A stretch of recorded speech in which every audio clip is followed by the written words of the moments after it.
সোজা বাংলা ভাষায় যদি বলি যে আমাদের হতাশা কোথা থেকে আসে, তা আমরা তো সবাই হতাশ, এইভাবে হতাশ, ওইভাবে হতাশ।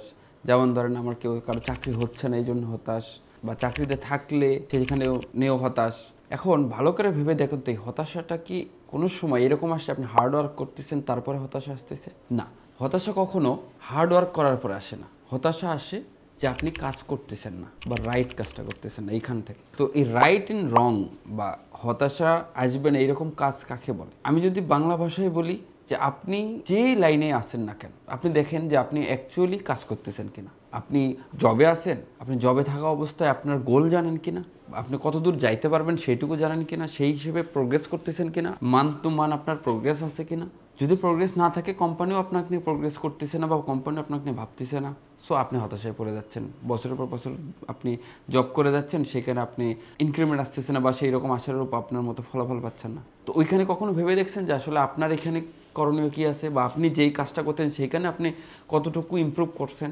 ইভেন যারা বেকার আছে আরও সমস্যা হলো যে তারা ভাবতেছে কি করব, কোনোদিনও অ্যাকশন নেয় নেই, ভেবে যায় যে আমি এটা করব, ওটা করব, এটার পরে সেটা করব। বেকার যারা আছে এরা আসলে বেকার নাম এমনি আসে নাই, বেকার তো বেকারই, ও কোনো কাজ করতেছে না দেখে বেকার। যারা বসে আছি তারা যদি অ্যাকশন নেয় বা কোনো কাজ নেই, তাহলে সে কী দেখবে? একটা প্রোগ্রেস দেখবে। যখন আপনি একটা প্রোগ্রেস দেখবেন যে আমি আজকে এখান থেকে এখানে মুভ করছি, যার কারণে ফলে আমার লাইফে এটা হয়েছে, তো এই যে এই ধরনের একটা প্রোগ্রেস দেখবে, তখন সে আগে যাওয়ার একটা রাস্তা খুঁজে পাবে। সে যখন ঘরে বসে আছে, সে যদি বের হয়, সে কি আর একটা রাস্তা খুঁজে পাবে, না এই লাইনটা বেটার, ওই লাইনটা বেটার। চিন্তা করে দেখেন আসলে আমরা আসলে এই অ্যাকশনটা, ফার্স্ট স্টেপ যেটা, এইটা নিচ্ছে কিনা। তো ফার্স্ট স্টেপ নিলে তারপরে না আপনি সেকেন্ড স্টেপ, থার্ড স্টেপ, এইভাবে স্টেপটা বুঝতে পারবেন যে কতটা কঠিন, কতটা বাস্তবপূর্ণ, কোনটা আপনার সাথে যায়, কোনটা আপনার সাথে যায় না। তো আমি বলবো এক কথায় যে হতাশা ব্যাপারটা যে it's not coming from hard work, it's come from not taking the action. তো সিম্পল ভাষায় যদি বলি যে হতাশা আমরা আসলে কাজ না করার কারণে আসে। তো আমরা যদি অ্যাকশন নিই বা কাজ করি আমাদের নিজের রাইট পাথে, অবশ্যই আমাদের কি সফলতা এক সময় আসবে। যেমন ধরি চাকরিজীবী বা বেকার আছি, বাট অনেক সময় তো আমরা চেষ্টা করি যে আসলে যারা সরকারি জবের প্রিপারেশন নিচ্ছি বা অনেক দিন ধরে প্রিপারেশন নিচ্ছি তাদের কি হবে? আমি তো ভাই অনেক চেষ্টা করতেছি, হচ্ছে না। সরকারি জবের প্রিপারেশন আসলেই আপনার দ্বারা পসিবল কিনা এটা আগে প্রশ্ন করে, যে আপনার দ্বারা সরকারি জব হবে কিনা, বা আপনি যে লাইনে যাচ্ছেন, যে পড়াশোনা যে ধরনের, সেই ধরনের পড়াশোনা আসলে আপনার সাথে যায় কিনা, আপনি ওখানে কতটুকু পারদর্শী, বা 10 জনের কথা শুনে আপনি সেই লাইনে হাঁটতেছেন কিনা, ভালো করে ভেবে দেখেন, দেখবেন যে আপনি উত্তর পেয়ে গেছেন। আসলে আপনি আপনার এই একটা জায়গায় ল্যাক ছিল, বাট 10 জন করতেছে, আমারও করতে হবে, সো আমি ওই লাইনে চলে গেছি। সো কোনো না কোনো একটা অভাব, অনেকেই আপনি শুনেন না যে 1 বছর প্রিপারেশন হয়ে গেছে বা 2 বছরের মধ্যে হয়ে গেছে, আবার কারো 5-10 বছর হচ্ছে না।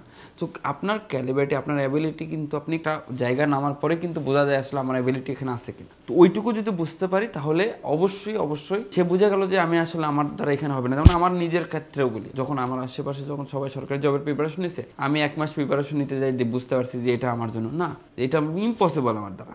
আমি যত ভালো ম্যাথে হই না কেন, আমার ওই অন্যদিকে অনেক বেশি দুর্বলতা। তো ওইখান থেকে আমি কিন্তু ব্যাক করছি তখন। তো আপনাকে শুধু কাজ করেই যেতে, ব্যাপারটা এরকম না। আপনি যদি কোনো পাথে থাকেন বা কোনো লাইনে থাকেন, সেখান থেকে যদি দেখতেছেন যে ওই রকম কিছু আসতেছে না, আপনাকে থেমে যাওয়া শিখতে হবে। লাইফে 2টা জিনিস পায় না মানুষ, না বলা বা থেমে যাও। কোথায় থামতে হবে, কোথায় দৌড়াইতে হবে, কোথায় হাঁটতে হবে। তো আপনার আগে বুঝতে হবে একটা ক্যারিয়ার বা একটা জায়গা চুজ করার জন্য যে অ্যাকচুয়ালি এটা আমার সাথে যায় কি। যদি যায়, আপনার মধ্যে যদি কোনো ক্যালিব্রিটি থাকে, তাহলে আপনি দেখেন, যদি না হয় সেই নির্দিষ্ট টাইম পর আপনি ওইখান থেকে ব্যাক করে অন্য লাইনে যান। অনেকেই আছে এরকম, মানে এমনভাবে ওইটার পিছনে আসছে অনেক দিন ধরে, লাস্ট পর্যন্ত যে এমন বয়স হয়ে যায় এদিকেও যাইতে পারে না, প্রাইভেট জবেও যাইতে পারে না, কিছুই করতে পারে না, বাসায় যে একটা বোঝা হয়ে থাকে। তো আমি মনে করি যে আপনি যদি অ্যাকশন নেন ঠিক জায়গায়, অবশ্যই কি করবেন, সাকসেস হইতে পারবেন। আর বিজনেস লাইনটা এমন যে এই বিজনেসের চুলকানি যারা আছে, তার আগে সর্বপ্রথম বিজনেস ট্রাই করা দরকার, তারপরে বাকি অন্য সব কিছু। যদি আপনার মাথার মধ্যে বিজনেস নিয়ে কোনো কথা থাকে, এনি বিজনেস, আপনার মাথার মধ্যে একটা বিজনেস আছে যেটা এখন পসিবল না, বাট যে কোনো একটা বিজনেসে ট্রাই করা উচিত। প্রথমে বিজনেসে ট্রাই, দেন বাকি সব কিছু হবে। এই লাস্ট অপশন হিসেবে বিজনেস রাখবো বা এটা রাখবো, বা আমি লাস্ট অপশন না হলে আমার ভাই যায় বলবো যে আমার তো কিছু হলো না, এখন কি করব। তো এই হতাশার থেকে আমি মনে করি যে না, আগে অ্যাকশন আপনার যেটা নেওয়া উচিত, যে একটা জবে যাওয়ার আগে যদি আপনি বিজনেসের কেরা মাথায় থাকে, আপনি বিজনেস আসে ট্রাই করে দেখেন হয় কিনা, তারপরে জবে যান, কিচ্ছুই হবে না। 5 বছর 10 বছর পরে আপনার ফ্রেন্ড যে আগে জবে ঢুকছে, যে পরিমাণে সে আগাবে, আপনি আজকে 1 বছর 2 বছর পরে জবে ঢুকে দেখবেন যে 10 বছর পরে সমান বা তার চেয়ে বেশি চলে গেছে। তো এটা আসলে ম্যাটার করে না এই সময়টা, বাট আপনি ফার্স্টে যদি রং পাথ আপনি বাছাই করে নেন, সেক্ষেত্রে হয় কি এই লাইনে ফেরাটা, আপনার যেখানে হবি বা যেখানে আপনার প্যাশন ছিল সেই লাইনে ফেরাটা কঠিন হয়ে যায়।